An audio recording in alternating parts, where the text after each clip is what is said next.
How to monetize a classified website.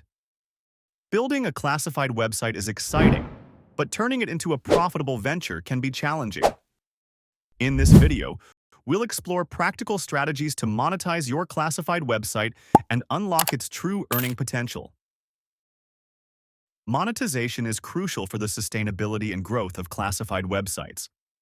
It allows you to invest in improving your platform, attracting more users, and building a strong community. One of the most common monetization methods is a membership subscription. This allows users to post unlimited ads for a monthly fee.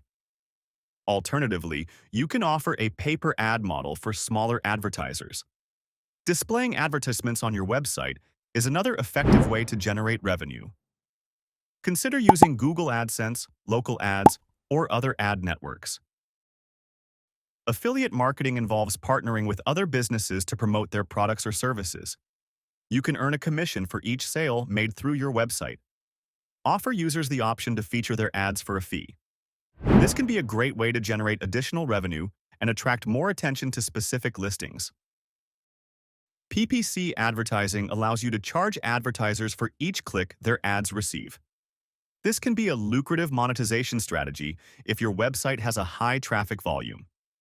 Consider selling classified directory listings to businesses looking to increase their visibility and reach potential customers. Allow businesses to claim ownership of their listings for a fee. This can provide additional revenue and improve the accuracy and quality of your listings. To maximize your earnings, consider using a well-designed classified theme like dClassified to promote your website effectively and provide excellent customer support. By implementing these strategies and continuously experimenting with different approaches, you can successfully monetize your classified website and turn it into a profitable business. Want to learn more about classified themes and how to build a successful online business? Subscribe to our channel for more tips and tricks.